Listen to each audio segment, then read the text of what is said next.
লাইফে first time আমি হালিম বানিয়েছিলাম, তো সেই রেসিপিটাই আজকে আপনাদের সাথে শেয়ার করতে চলে আসলাম।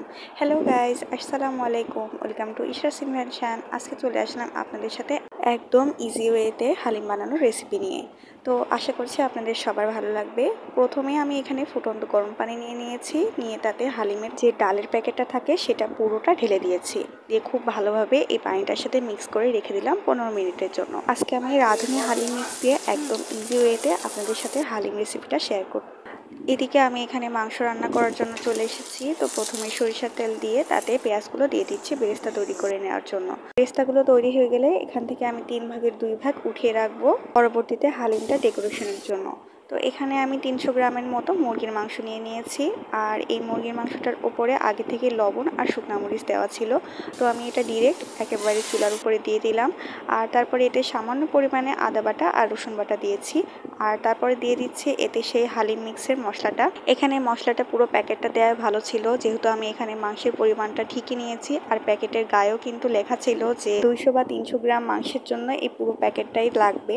তো এখানে আমি মাত্রবাড়ি করে অল্প একটু রেখে দিয়েছিলাম, সেজন্য মনে হচ্ছিল যে কিছু একটা মিসিং, কিন্তু আপনারা আমার মতো এই ভুলটা করবেন না, পুরো মশলাটাই দিয়ে দিবেন।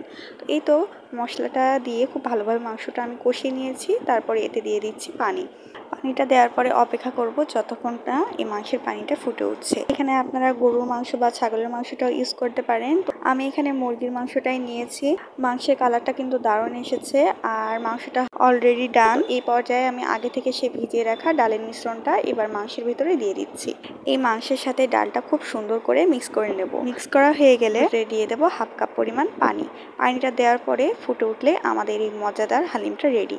তো আপনারাও কিন্তু চাইলে এই মজাদার হালিমটা বাসায় একদিন ট্রাই করে দেখতে পারেন, একদম ইজি ওয়েতে। ইনশাল্লাহ অনেক ভালো লাগবে। তবে আমার মতো মাতবাড়ি করে মশলাটা রাখতে যাবেন না। আমার কাছে মনে হয়েছিল যে মশলাটা একটু অতিরিক্ত হয়ে যাবে, এই জন্যই আমি রাখতে গিয়েছিলাম। এই তো আমাদের হালিমটা রেডি। এবার এটা সার্ভ করে উপর দিয়ে হালকা একটু আদা কুচি, ধনিয়া আর বেরেস্তা দিয়ে পরিবেশন করুন গরম গরম মজাদার হালিম। এই হালিমটা আমি রমজান মাসে বানিয়েছিলাম, আলহামদুলিল্লাহ বেশ ভালোই মজা হয়েছিল প্রথমবার হিসেবে, শুধু এই মশলাটুকুর জন্য। এই তো সবকিছু মিলে আজ এই পর্যন্তই। আল্লাহ হাফিজ।